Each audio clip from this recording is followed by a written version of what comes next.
Hello guys. तो आज एक चैप्टर करेंगे हम लोग, वो होगा सुप्रीम कोर्ट।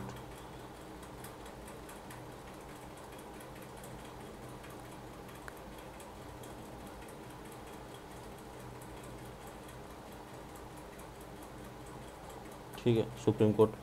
तो अभी एनटीपीसी का जो पर्सपेक्टिव है वहाँ से हम लोग करेंगे। उसके साथ एनटीपीसी में जितना आ सकता है, मतलब एनटीपीसी में क्या आता है, स्टैटिक पार्ट आता है। ठीक है, तो साथ में अगर एनटीपीसी के अलावा अगर स्टेट पीएससी है वो भी हेल्प करेगा। उसके साथ अगर कर सकते हैं तो हम एसएससी, सीजीएल, सीजीएल भी है, सब इंस्पेक्टर वाला जो भी है स्टेट का, ठीक है, सेंट्रल का, वो भी इसमें आ जाएगा। ठीक है, तो मोटा मोटी सुप्रीम कोर्ट में जितना आ सकता है वो हम इधर करेंगे। तो बेसिकली सुप्रीम कोर्ट जो है हम लोग का कितने कहाँ से कहाँ तक है सुप्रीम कोर्ट, 124 से आर्टिकल आर्टिकल 124 से 157, राइट। अब सॉरी 147। अभी इसमें आता है सुप्रीम कोर्ट कौन सा पार्ट, पार्ट 5। तो ये ज़्यादा इम्पोर्टेंट हो जाता है पार्ट 5। कभी कभी पूछ देता है कि सुप्रीम कोर्ट कौन सा पार्ट में है, तो पार्ट 5 में है। और कहाँ कहाँ तक, 124 से 147। अभी इधर हम लोग एक चीज़ बोलेंगे, जो इसमें जो सुप्रीम कोर्ट है इसका एग्जिस्टेंस कब से है, इसका एग्जिस्टेंस होगा कहाँ कब तक, एक डेट है। अच्छा, हम लोगों का कॉन्स्टिट्यूशन मतलब कब हुआ था इम्प्लीमेंट, 26 जनवरी। इधर होगा 28 जनवरी। ठीक है, ये याद रखना कि 26 जनवरी 1950 में हम लोगों का कॉन्स्टिट्यूशन जो था, 26 जन 1950 क्या हुआ था, कॉन्स्टिट्यूशन इम्प्लीमेंट हुआ था, राइट। मतलब ये हुआ था कॉम्प्लीमेंट, कॉन्स्टिट्यूशन का जो ये था वो इम्प्लीमेंट हुआ था। उसके 2 दिन बाद क्या, 28 जनवरी कौन कौन आया है, सुप्रीम कोर्ट। उसके पहले क्या था, उससे पहले था क्या, इसके ज़्यादा था फेडरल कोर्ट। अभी जो हाई कोर्ट है, तब भी था हाई कोर्ट, अब भी हाई कोर्ट है। बट इससे ऊपर और एक चीज़ था ब्रिटिश एरा का टाइम में, उसको बोलते हैं प्रिवी काउंसिल। ठीक है, प्रिवी काउंसिल था। ये क्या था, जो इम्पोर्टेंट फेडरल कोर्ट तो था, क्योंकि अगर ब्रिटिश इंडिया में अब देखोगे तो वहाँ ब्रिटिश डोमिनियन जो थे, जो स्टेट्स, मतलब स्टेट का अभी तो स्टेट्स का ये है, तब तो स्टेट्स का नहीं था। तो जो मतलब स्टेट टाइप जो था, टेरिटरी था, उनका जो जो मतलब जो अगर अगर दो टेरिटरी के, मतलब टेरिटरी के बीच में कुछ अगर होगा तो for that federal code was there. High Court कोई स्पेसिफिक टेरिटरी के लिए, बट इसके ऊपर कोई इम्पोर्टेंट अगर कुछ आएगा, कोई इम्पोर्टेंट, बहुत इम्पोर्टेंट है, पब्लिक इम्पोर्टेंस होगा, कुछ होगा, ब्रिटिश का कुछ सब्जेक्ट के ऊपर होगा, तब प्रिवी काउंसिल। प्रिवी काउंसिल मतलब ये पूरा एकदम बोल सकते हो कि ओनली फॉर ब्रिटिशर्स। इसके साथ ये भी बोल सकते हो कि जो ज़्यादा इम्पोर्टेंट जो केसेस होगा वो प्रिवी काउंसिल में होता है। ठीक है, अभी हम लोग का जो मुद्दा है वो है ये फेडरल कोर्ट वाला। फेडरल कोर्ट से अभी क्या है, सुप्रीम कोर्ट कब एग्जिस्टेंस आया, 28 जनवरी 1950। इतना जब हम लोग को इधर चाहिए। इसके बाद अगर आएंगे हम लोग, अभी हम लोग का कैसे फंक्शन कैसे है, अभी होगा अगर मतलब 3 टीयर्स नहीं बोल सकते, बट इंटीग्रेटेड है जुडिशियरी सिस्टम हम लोग का। सबसे ऊपर कौन है, सुप्रीम कोर्ट, उसके नीचे हाई कोर्ट, उसके नीचे अब बोल सकते तो सबऑर्डिनेट कोर्ट, ऑर्डिनेट कोर्ट्स। ठीक है, अभी मुझे लिखना चाहिए था नीचे से, क्योंकि पहले इधर देख रहे हैं ये ज़्यादा केसेस इधर सबसे ज़्यादा। मतलब अगर आपका कोई कुछ होगा, आपका अगर कोई बोल सकते हो कि अगर आज का आपका कोई लीगल मैटर्स होगा, आप किसके पास जाओगे, पहले डिस्ट्रिक्ट कोर्ट में जाओगे। उसके बाद डिस्ट्रिक्ट कोर्ट का जो ऑर्डर है आप उसको चैलेंज कर रहे हो, कहाँ जाओगे, हाई कोर्ट जाओगे, उसके बाद ना सुप्रीम कोर्ट जाओगे। आप तो डायरेक्ट सुप्रीम कोर्ट नहीं जा सकते। ठीक है, आपका कोई लैंड है, लैंड डिस्प्यूट कुछ है, आप डायरेक्ट तो सुप्रीम कोर्ट नहीं जा सकते हो, आपको जाना पड़ेगा। इंटीग्रेटेड जुडिशियरी है, पहले आपको जाना पड़ेगा इधर, उसके बाद इधर, उसके बाद इधर। तो ये है इंटीग्रेटेड जुडिशियरी हम लोग का इंडियन टेरिटरी में। अच्छा, हम लोग का जो सुप्रीम कोर्ट ऑफ कलकत्ता था, 1774 में इंस्टीट्यूट हुआ था। और उसका क्या फर्स्ट चीफ जस्टिस ऑफ कौन थे? Elijah Impey. मैं जस्ट ऐसे लिख दे रहा हूँ, एलिजा इम्पे। ठीक है, ये सब स्टैटिक पार्ट है जो आप लोगों को याद रखना चाहिए। ठीक है, इसके बाद हम लोग आएंगे कुछ सुप्रीम कोर्ट का अभी कुछ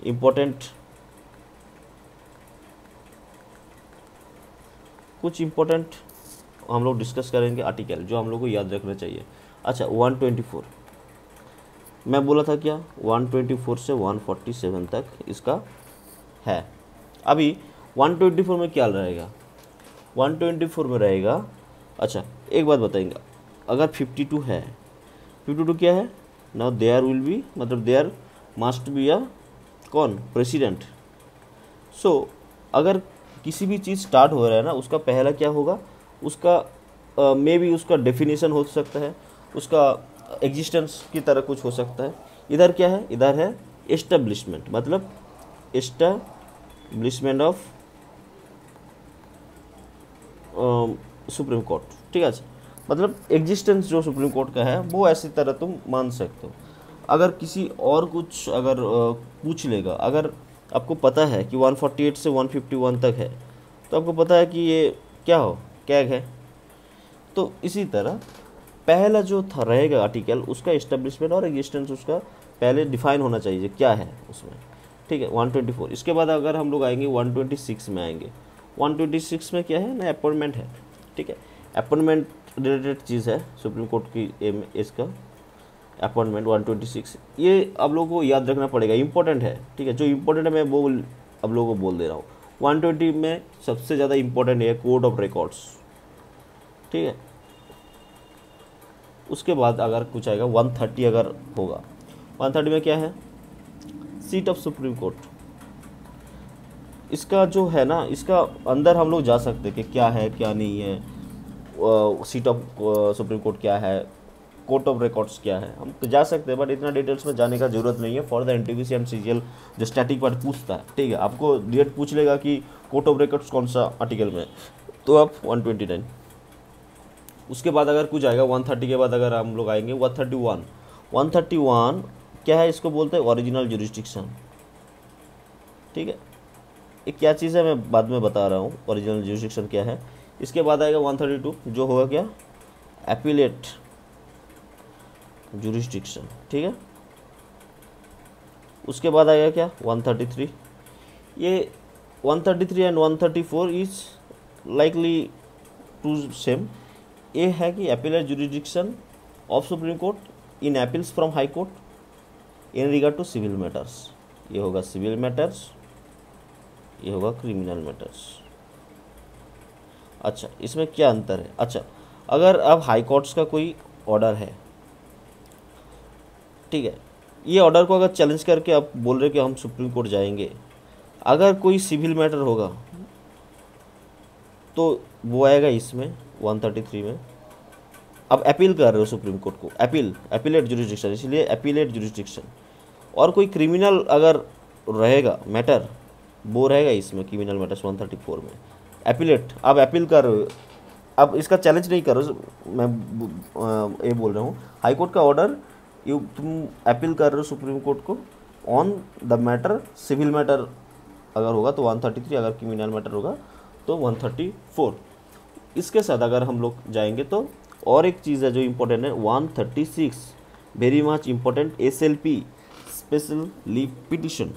मतलब स्पेशल लीव पिटिशन क्या होता है, अगर आप मान के चलिए आप डिस्ट्रिक्ट कोर्ट का कोई ऑर्डर है, आप डिस्ट्रिक्ट कोर्ट के बाद आप हाई कोर्ट आए हो, ठीक है, हाई कोर्ट का आप ऑर्डर फिर से बोल रहे हो कि इसको हम चैलेंज करेंगे, तो आप डायरेक्ट ऐसे नहीं जा सकते कि सुप्रीम कोर्ट में।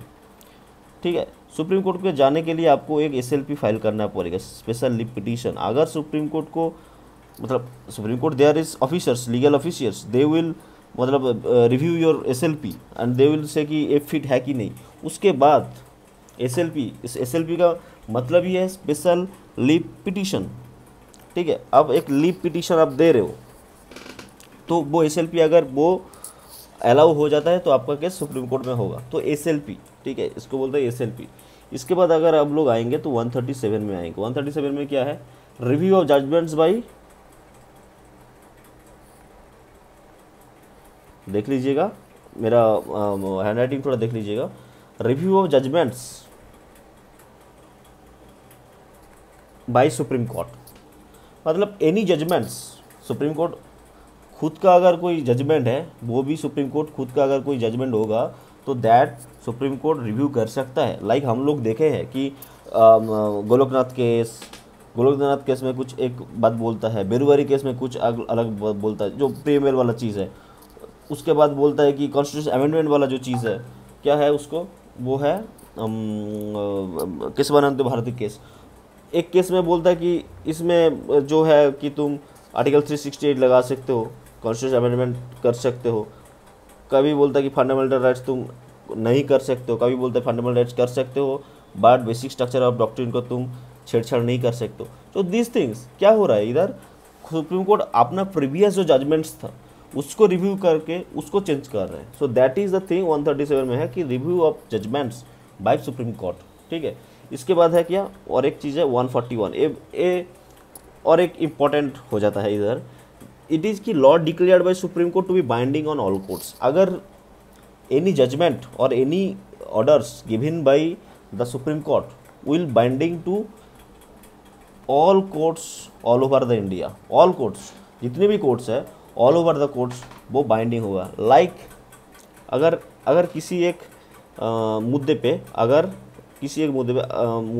कुछ होता है, अगर ये मान के चलो दिल्ली में कुछ रायोट्स हो रहे हैं, उधर अगर सुप्रीम कोर्ट ये ऑर्डर दिया है कि इधर पुलिस 7 डेज से इधर रहेगा, ठीक है, से पुलिस इसको करना पड़ेगा, ठीक है। अगर कोई रायोट्स होता है, एक केस तो नहीं होता, डिफरेंट केस होएगा। अगर डिफरेंट केस भी होता भी, दिल्ली हाई कोर्ट में कुछ केस चल रहा है, तो ये जो डिसीजन होगा ना सुप्रीम कोर्ट का, मैं लगभग एक अलग चीज़ है, जो जजमेंट है binding on all courts, that is something separate thing, but मैं एक एग्जांपल दे रहा हूँ। तो मैं यही बोल रहा हूँ कि अगर कुछ दिया है, कुछ बोला है, कोई ऑर्डर दिया है, तो this order should be maintained, मतलब इसको ध्यान में रखते हुए अगर दिल्ली हाई कोर्ट में अदर्स कोई मतलब कुछ चल रहा है, तो इसको ध्यान में रखते हुए this High Court will give their judgments. तो यही बोल रहा हूँ कि एनीथिंग अगर बोल देता है आर्टिकल 370 में क्या बोलता है कि इसको हटाना है, ठीक है, तो कोई भी हाई कोर्ट आके नहीं बोलता नहीं हम नहीं मानेंगे। जम्मू कश्मीर का हाई कोर्ट बा any high Court will come and से कि नहीं ये नहीं चलेगा, ऐसा नहीं होएगा। अगर वेस्ट बंगाल का कुछ बोला है कि वेस्ट बंगाल का, अगर ये वेस्ट बंगाल है, इसमें अगर बोला है कि दिस पार्ट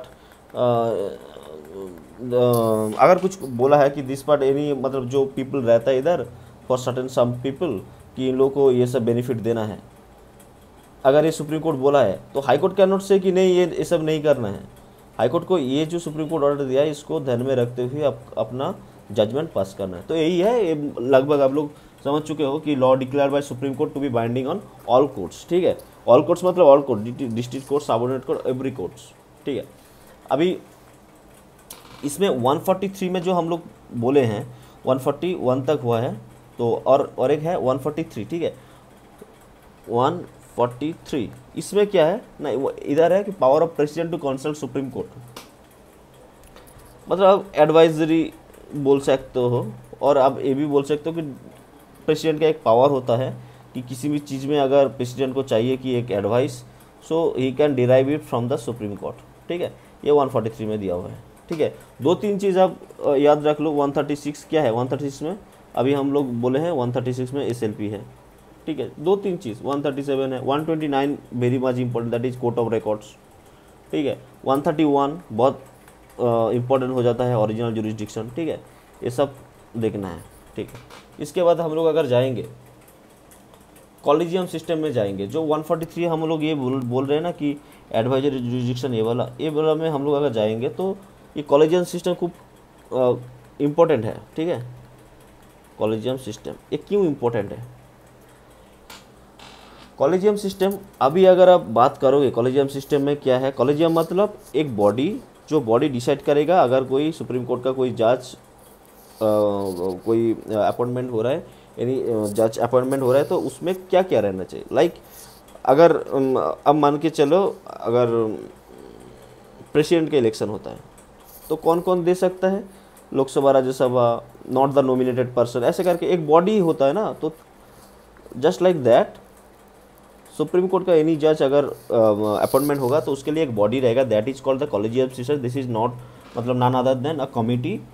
उस कमिटी में कौन रहता है, चीफ जस्टिस ऑफ इंडिया रहेगा एंड 4 मोस्ट सीनियर जज, ठीक है, 4 मोस्ट सीनियर जज, 4 नंबर 4 सीनियर जज। इसका मतलब ये नहीं कि एज से senior, it will be the experience में सीनियर, ठीक है, सीजीआई प्लस 4 मोस्ट सीनियर जजेस। अभी ये है कॉलेजियम सिस्टम। अभी इसमें क्या चीज़ है, ये चीज़ मतलब ये जो आया है ना, ये 3 मतलब इसमें हम लोग को याद रखना पड़ेगा। फास्ट जजेस केस हुआ था, जिस केस में फास्ट जजेस केस हुआ था इसमें कुछ आया था। सेकेंड जजेस case and third will be the third जजेस केस, ठीक है। इसमें जो है, इसमें क्या इंपॉर्टेंट है एनटीपीसी में, इसका ईआर इंपॉर्टेंट है। ईआर फास्ट जजेस केस में ईआर कितना है, 1981। मैं दूसरे ए से लिख देता हूँ, 1981। सेकेंड जजेस केस का कितना है, 1993। एंड थर्ड में क्या है, 1998। अभी इसमें क्या चीज़ है, कौन सा में क्या चीज़ था, ये थोड़ा हम लोग को जानना चाहिए। इसको SP Gupta versus government of India बोलता है, ठीक है। एसपी गुप्ता वर्सेस मतलब एक केस हुआ था government of India, SP Gupta versus government of India.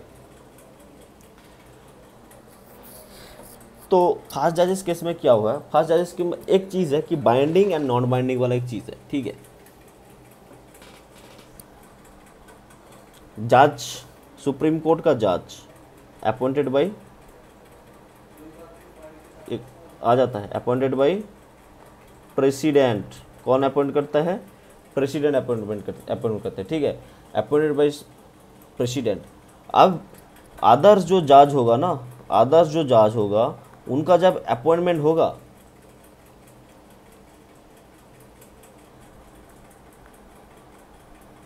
Appointment जब होगा तब चीफ जस्टिस ऑफ इंडिया जो एडवाइस रहेगा वो बाइंडेड ऑन प्रेसिडेंट। इसका मतलब क्या, अगर एक जज का अपॉइंटमेंट होता है सुप्रीम कोर्ट में, तो किसका एडवाइस ज़्यादा ज़रूरी है, चीफ जस्टिस ऑफ इंडिया का। ये chief justice India any people A, chief justice India अगर बोलेंगे कि ए को नहीं लेना है तो this will be binding on president, president can not appoint him. अगर बोलेंगे मतलब सीजीआई का जो एडवाइस रहेगा वो बाइंडेड ऑन प्रेसिडेंट। ये कहाँ पे हो रहा है, ये हो रहा है फास्ट जजेस केस में 1981।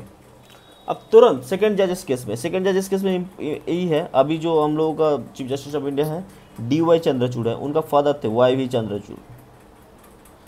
इसमें क्या बोला, जो एडवाइस टेंडर मतलब एडवाइस जो दे रहे हैं जजेस CGI, वो not binding on the president, president के ऊपर नॉट बाइंडिंग। एंड इधर बोल रहे हैं कि मतलब ये हम लिख देते हैं ठीक से, advice of CGI not binded on president. एक चीज़ इधर बोल रहे हैं, और एक चीज़ जो सीनियर मोस्ट जज होगा ना CGI, ये तो है any appointment in any of appointment of any जज। अब एनी जज का तो हो गया अपॉइंटमेंट, उसमें क्या करना है कि CGI का advice not binded upon, president अगर चाहे कि हाँ ठीक है हमको ये पसंद है और ये होना चाहिए, then president can give respective of CGI का क्या एडवाइस है। But what about the appointment of the CGI, senior most जो जज होगा मतलब इन एक्सपीरियंस सीनियर मोस्ट जो जज होगा ही विल बी CGI। ये कौन सा केस में, सेकंड जज। ये बहुत इंपॉर्टेंट है, पूछ लेता है कि सीनियर मोस्ट जज कौन सा केस में मतलब ये हुआ था ऑर्डर। अच्छा, थर्ड जजेस केस में क्या हुआ था, थर्ड जजेस केस में नथिंग बट जो कॉलेजियम सिस्टम है इसको एक्सपांड कर दिया, ठीक है। इसमें क्या है, मैं क्या बोला अभी, 1 CGI chief justice of India plus 4 other senior most जज। Senior most is very important, most जज। ये है कॉलेजियम सिस्टम, ये कहाँ फिक्स्ड हुआ, थर्ड जजेस केसेस में हुआ, ठीक है।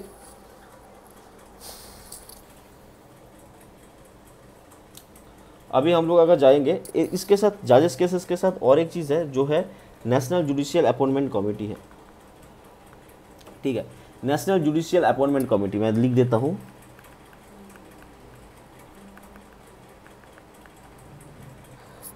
राइटिंग थोड़ा मतलब पढ़ने में थोड़ा दिक्कत आ सकता है, बट आई विल रेफर कि मैं जब बोल रहा हूँ तब आप नोट कर लेंगे, ठीक है। थोड़ा पॉज करके आप नोट कर ले, ठीक है, क्योंकि थोड़ा इसका पेन का जो आईपैड का पेन है थोड़ा दिक्कत कर रहा है। तो नेशनल जुडिशियल अपॉइंटमेंट कमीशन, ठीक है, ये कमीशन है। अच्छा, इसका क्या है, इसमें जो बोला है ये इनवैलिड कर दिया है। कौन? National judicial appointment committee. ये एक आप बोल सकते कि एक कॉलेजियम सिस्टम को चेंज करने का एक कॉलेजियम सिस्टम में क्या है, 1 CJI, फिर से बोल रहा हूँ 1 CJI प्लस 4 सीनियर मोस्ट जज, ठीक है। अभी इसमें क्या है, जुडिशियरी के 5 मेंबर, 1 + 4 5 मेंबर है। अभी इसमें जो गवर्नमेंट का जो था ना, NJSC कब आया था, 2014 में आया था। तो उसमें जब आया था ना NJSC वाला, तो दैट टाइम क्या हुआ कि गवर्नमेंट चाहते थे कि NJSC में ऐसे मतलब एक कॉलेजियम सिस्टम में ऐसे बॉडी या एग्जीक्यूटिव बॉडी आए जो कि ना क्या करे, जो इसमें शामिल रहे, नॉट ओनली द जुडिशियरी, मतलब इसमें मतलब दखलंदाजी करे, ठीक है। तो फॉर दैट NJSC आया था, बट सुप्रीम कोर्ट क्या बोला, पूरा इसको इनवैलिड कर दिया। क्योंकि क्या होता है, एक बिल जब आता है ना तो लोकसभा से पास होता है, उसके बाद राज्यसभा में जाता है, अगर वो पास होता है फिर प्रेसिडेंट के पास साइन होता है, तो वो बिल बन जाता है। बट बिल बनने के बाद ये ना आर्टिकल 13 में एक चीज़ है जुडिशियल रिव्यू। ये पूरा बिल हम लोग क्या करते हैं, ये क्या होता है, जुडिशियल रिव्यू होता है इसका पूरा प्रोसेस। मतलब this bill whether it is maintained according to the constitution, it is मतलब फॉलो किया है, पूरा प्रोसेस जो कॉन्स्टिट्यूशन प्रोसेस है वो फॉलो किया है कि नहीं, वो पूरा देखा जाता है। जुडिशियल रिव्यू वो किसके द्वारा देखा जाता है, लगभग उसका कौन होता है, गार्डियन ऑफ द कॉन्स्टिट्यूशन कौन है, सुप्रीम कोर्ट है। सो सुप्रीम कोर्ट वो देखता है जुडिशियल रिव्यू। एंड NJSC में उसको क्या देखा कि नहीं, इसमें एंट्री होता है किसका, एग्जीक्यूटिव का। वी नो आर्टिकल 50 क्या लिखा है, there is a executive and judiciary का क्या है, सेपरेशन, राइट। सो एक ग्राउंड होता है जो सुप्रीम कोर्ट देखा है कि नहीं, कॉलेजियम सिस्टम में आप एग्जीक्यूटिव को ला रहे हो, बट आर्टिकल 50 में क्या है, एग्जीक्यूटिव एंड जुडिशियरी सेपरेशन रहेंगे। सो NJSC वॉज इनवैलिड, ठीक है। ये NJSC है, एक NJSC का एक आया था जो इसका कॉन्स्टिट्यूशन अमेंडमेंट एक्ट, वो बाद में बोल देंगे। और इसमें NJSC अभी इनवैलिड है, ठीक है। अच्छा, अभी इसमें आएंगे जो जजेस का क्वालिफिकेशन क्या है, ये पूछ देता है, कभी कभी पूछ देता है कि क्वालिफिकेशन ऑफ जजेस, वेरी इंपॉर्टेंट। ज़्यादा लंबा नहीं खींचेंगे, बट पूरा इजी तरीके से, ठीक है। क्या होना चाहिए, पहले सिटीजन ऑफ इंडिया, ठीक है। सेकंड क्या होगा, हाई कोर्ट में जज रहना चाहिए। अगर आपको सुप्रीम कोर्ट आना है तो उसका नीचे कौन है, हाई कोर्ट। हाई कोर्ट में आपको जज होना चाहिए 5 ईयर्स। और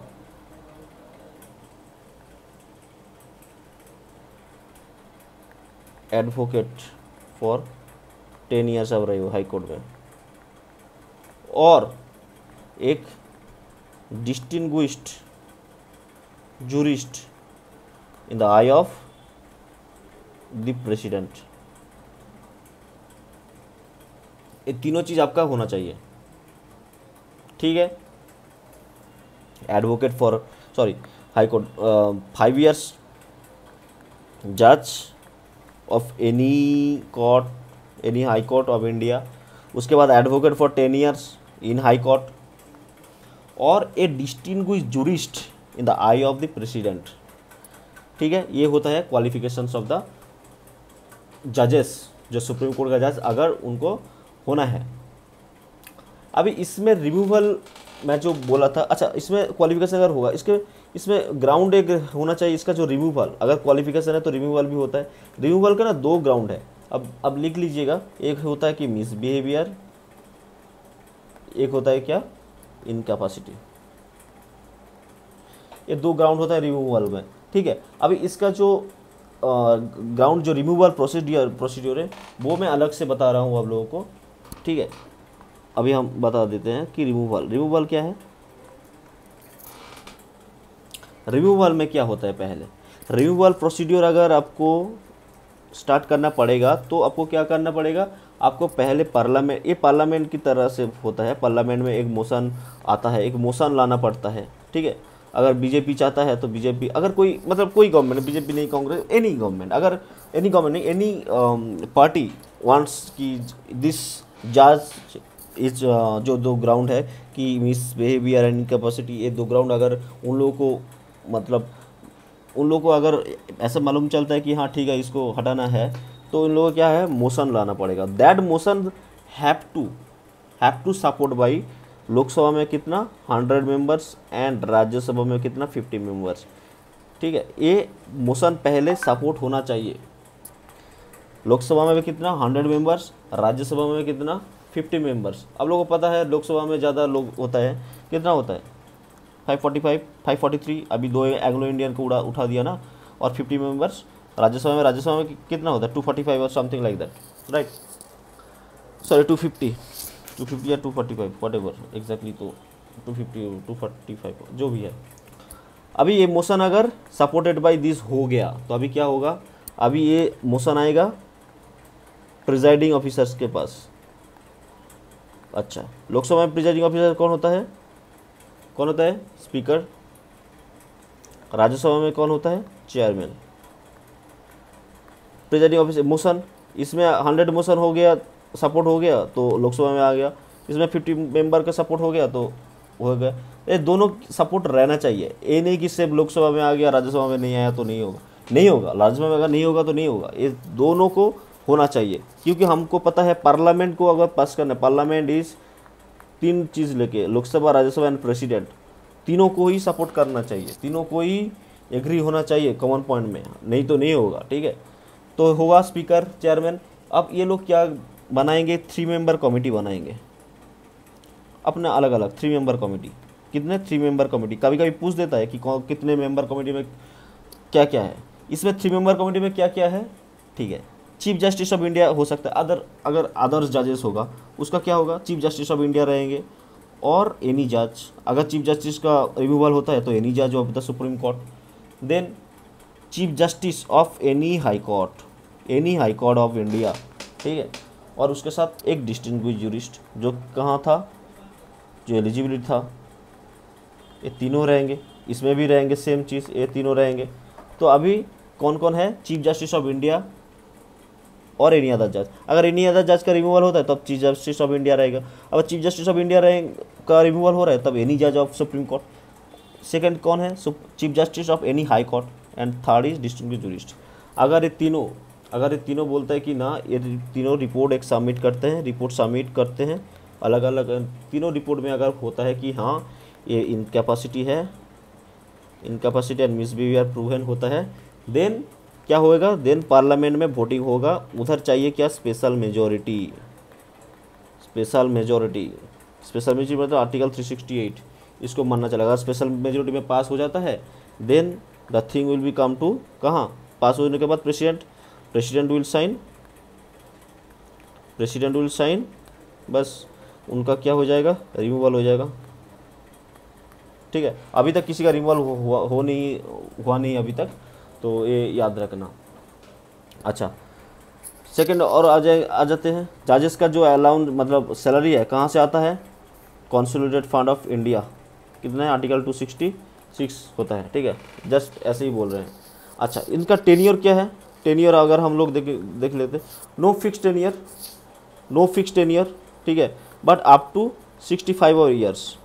अच्छा, ये सुप्रीम कोर्ट का है, हाई कोर्ट का कितना है 62 ईयर्स, ठीक है, ये देख लेना थोड़ा, टेन्योर है। अच्छा, मिनिमम एज कितना होता है, मिनिमम एज जजेस का कितना हो सकता है, कोई फिक्स नहीं है, ठीक है, कोई फिक्स नहीं है। अच्छा, अगर जजेस रेजिग्नेशन अगर चाहते हैं कि सबमिट करें, किसको देंगे, प्रेसिडेंट को, जो अपॉइंट किए हैं उनको ही देगा, प्रेसिडेंट को, ठीक है। ये 1 लाइनर क्वेश्चन है, कभी कभी पूछ देता है, तो इसलिए हम लोग बोल रहे हैं। अच्छा, नेक्स्ट है एडहॉक जांच। एडहॉक जांच, अब देख सकते हो एडहॉक मतलब अगर वैकेंसी है, अगर टाइमली अपॉइंटमेंट नहीं हो रहा है, ठीक है, टाइमली अपॉइंटमेंट नहीं हो रहा है, तो फिर क्या होता है, हाई कोर्ट से, हाई कोर्ट में अगर कोई जज रहेगा तो उनको एडहॉक जज की तरफ से हम लोग कर सकते हैं। बट दैट हाई कोर्ट जज should be eligible to be a supreme court जज। उसके लिए क्या हम पहले ही बोले थे, क्या करना है सुप्रीम कोर्ट जज के लिए, पहले क्या करना है, क्या क्या एलिजिबिलिटी था, हाई कोर्ट में 5 ईयर्स रहना है एज ए जज, नहीं तो क्या होता है, नहीं तो advocate for 10 years in supreme high court और district jurist, whatever the thing is, high court से हम ये लाया जाता है, ठीक है। अब इसमें एक चीज़ है एडहॉक जज में, एडहॉक जज में ये याद रखना है, एडहॉक जज को कौन करता है, अपॉइंट करता है chief justice, CJI, chief justice of India, but consent पहले से प्रेसिडेंट का लेना था होता है, ठीक है, कॉन्सेंट लेना होता है, बट कौन करता है, चीफ जस्टिस ऑफ इंडिया, ये याद रखना, ठीक है। अच्छा, और एक होता है acting chief justice of India. इसमें ये होता है कि चीफ जस्टिस ऑफ इंडिया क्या होता है, ये जो जब अनेबल मतलब चीफ जस्टिस ऑफ इंडिया अगर परफॉर्म नहीं कर पाते हैं तो उनके जगह कोई चीफ जस्टिस ऑफ इंडिया आते हैं, तो उनको acting chief justice of India, that is senior most जज ही होते हैं जो सुप्रीम कोर्ट में जज होते हैं, उन मतलब जो टोटल है उनका जो उनके मतलब भीतर से कोई जो सीनियर मोस्ट है उनको ही दिया जाता है, ठीक है, यही है। और क्या है, और कुछ इधर सुप्रीम कोर्ट में और कुछ नहीं है। अब एक चीज़ है जो ओरिजिनल जुरिडिक्शन हम लोग बताया था, कितना, आर्टिकल 131, ये क्या है। अच्छा, ओरिजिनल जुरिडिक्शन मतलब ओरिजिनल मतलब यू कैन से एक्सक्लूसिव मतलब ऑलरेडी सुप्रीम कोर्ट के पास है, ओनली सुप्रीम कोर्ट के पास है, exclusive in the hand of Supreme court. अब इसमें हम लोग क्या बोल सकते, क्या है, अच्छा, ये अगर इंडिया है, इसमें स्टेट है, स्टेट के अंदर अगर कोई डिस्प्यूट होगा उसको कौन देखेगा, हाई कोर्ट देखेगा, सही बोल रहे हो। अच्छा, स्टेट का बाहर, 2 स्टेट के भीतर अगर कोई टेरिटरी रहेगा, अगर जो यूनियन ऑफ इंडिया है, गवर्नमेंट सेंट्रल गवर्नमेंट के साथ कोई स्टेट का छेड़खानी होता है, तब कौन देखेगा, तब देखेगा, तब तो ये नहीं देख सकता, क्योंकि कोई भी हाई कोर्ट का जुरिडिक्शन कितना होता है, उसका टेरिटरी होता है।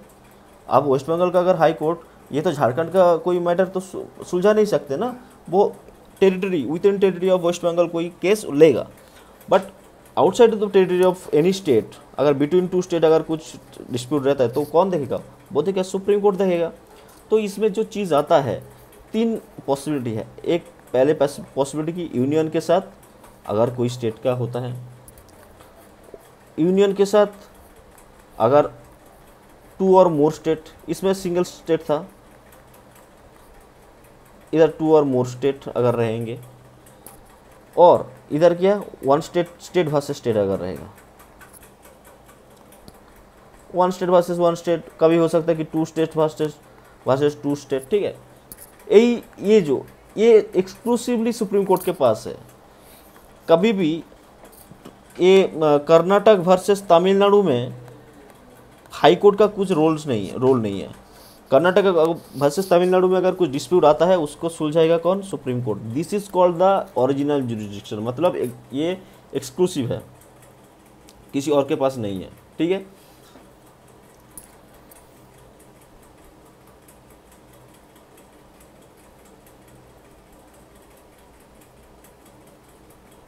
और लास्ट में एक ही चीज़ है, शॉर्ट क्वेश्चन जो हम अभी डिस्कस किए थे, गार्डियन ऑफ द कॉन्स्टिट्यूशन कौन है, सुप्रीम कोर्ट है, ठीक है, ठीक है। ये पूरा चीज़ मैं और बारीकी से और टाइम लेके 2 घंटा 2.5 घंटा लेके मेरा एक पेड बैच है, मैं उधर पढ़ाता हूँ, ठीक है। पूरा NTPC के लिए बैच स्टार्ट हुआ है, तो पूरा चीज़ मैं उधर पढ़ाता हूँ। ये चीज़ भी मैं पढ़ाया, बट इधर मैं अपलोड कर दिया थोड़ा, और मतलब शॉर्टली मैं पढ़ा रहा हूँ इधर। तो अभी अगर कोई चाहते हो कि ज्वाइन करने के लिए, तो नीचे कमेंट बॉक्स में लिख देना अपना, अगर चाहते हो तो आई विल कॉन्टैक्ट यू, ठीक है। आप ठीक है, आप लोग पढ़िए, NTPC आराम से दीजिए, ठीक है। मिड अप्रैल आप मान के चलिए, मिड अप्रैल तक आप लोगों का एग्ज़ाम स्टार्ट हो जाएगा, एंड उसी तरह से आप लोग खुद प्रिपरेशन ले रहे तो लीजिए, ऐसे नहीं कि मेरा ही फॉलो करना है, but I give daily targets, this is very important, daily targets देता हूँ। उसका सोर्स बोल देता हूँ, अगर जीआई का कोई भी चैप्टर करना है वो कहाँ से करना है वो बोल देता हूँ, जीएस कहाँ से करना है वो बोल देता हूँ। Every day there is daily targets that will help you. मतलब आप बोर अगर 2-3 दिन अगर आपका मतलब होता है ना कि खुद से कर रहा हूँ, एक हफ्ता चला गया कुछ नहीं कर रहा हूँ, ऐसे नहीं होएगा। इधर डेली टारगेट्स मिलेगा आपको, मोटिवेशन मिलेगा, ग्रुप में और ज़्यादा लोग हैं जो क्या हो रहा है क्या नहीं हो रहा है दे मतलब ऐसे करेंगे। साथ में मॉक भी लेता हूँ, एग्ज़ाम्स भी लेता हूँ। हफ्ते में 3 डेज़ क्लास होता है, मैं खुद पढ़ाता हूँ। अगर सुप्रीम कोर्ट में मैं पढ़ाया हूँ खुद, सुप्रीम कोर्ट कुछ डिस्प्यूट से मतलब कुछ अगर कुछ अब लोगों के पास कुछ मतलब ये रहेगा, मतलब कोई डिस्प्यूट रहेगा कि हाँ ये समझ नहीं आ रहा है, then I am there to solve that thing, ठीक है। अगर आपको पेड बैच में एंट्री लेना है तो आप नीचे कमेंट में उसमें ये कर दीजिए, उसके बाद हम कांटेक्ट कर लेंगे, ठीक है। Till then bye bye, thank you for next video. अगर किसी भी चैप्टर में आपको चाहिए, मैथ जीआई एनीथिंग जीएस में आपको चाहिए कि इसमें वीडियो बनाऊँ, मैं बना दूंगा, लाइव भी आ जाऊंगा, कोई बात नहीं, ठीक है। जो भी कुछ है नीचे कमेंट बॉक्स में बोल दीजिएगा, ठीक है, will help you there. Thank you, bye bye.